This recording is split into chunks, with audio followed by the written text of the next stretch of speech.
Hello, I'm Brent Mecham, recently retired from the Irrigation Association as the Industry Development Director, and I'm here today at the Irrigation Innovation Consortium to talk about some of the new technology that's been in the marketplace for controlling landscape irrigation. This study of the various irrigation controllers that are currently in the marketplace was originally initiated at the Northern Colorado Water Conservancy District under the direction of Mark Crookston. And typically he should be here doing this, but I happen to be here today, but I've been intimately involved in this whole study for the last 10 years. And so, a lot of kudos has to go out to Mark Crookston for being able to understand how all this different technology works, programming of the individual controllers, and then monitoring them on a daily basis to verify that things are working correctly and that we're getting good data to analyze. So one of the other studies that has been conducted at the Irrigation Innovation Consortium is the testing of what are called smart controllers or weather-based irrigation controllers that automatically change the irrigation schedule or the frequency based upon the weather. This is an attempt by the controller or the technology to try and minimize how much water is used in the urban landscape and still maintain a very adequate and good-looking landscape. So this is a demonstration of quite a few number of controllers.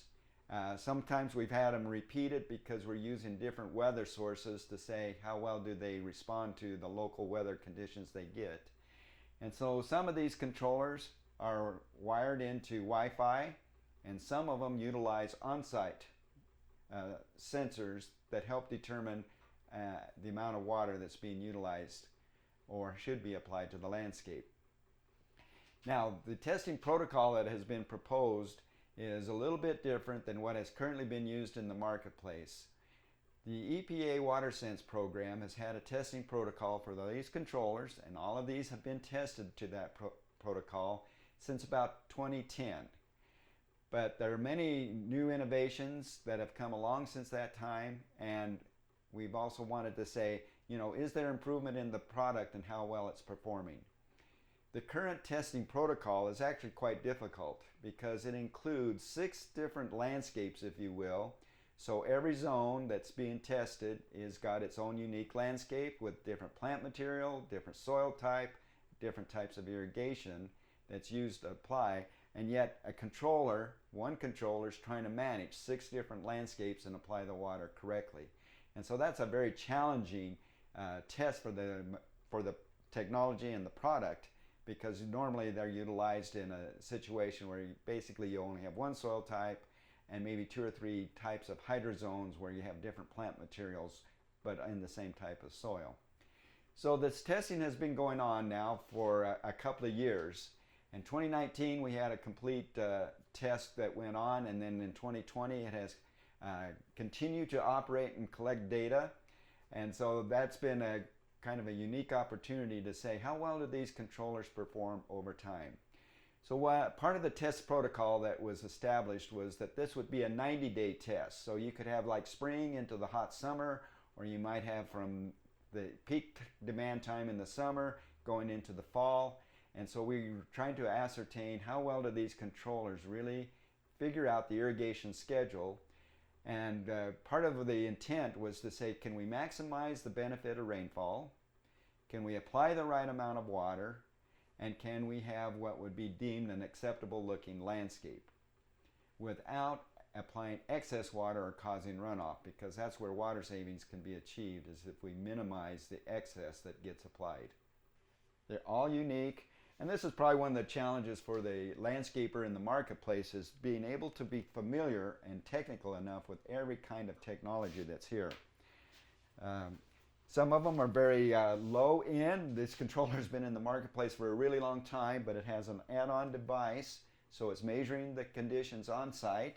And then you have some that are very sophisticated and what we would consider a high-end type of controller, where it's relying on the information from either a satellite, cellular, Wi-Fi connection of some kind. All right, and so all of these are here. Now we have duplicates.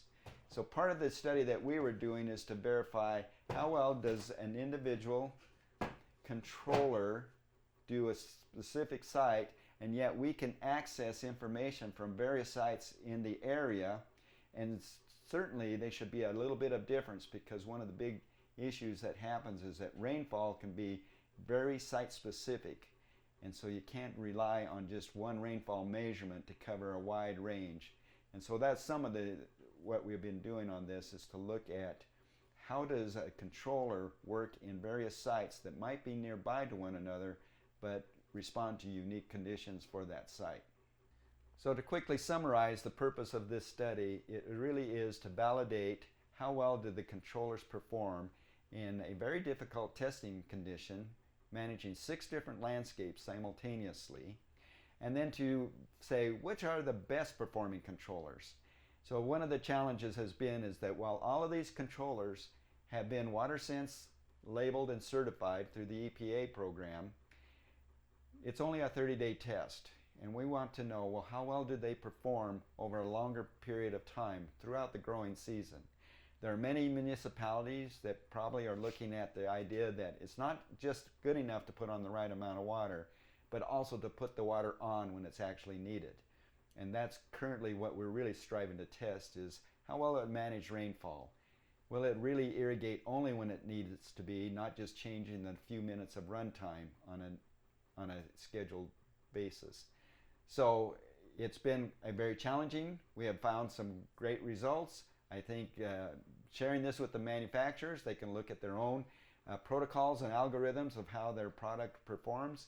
And the intent is hopefully to see improved performance over time, and also to give confidence to the industry that these products really do work in saving water in the urban landscape.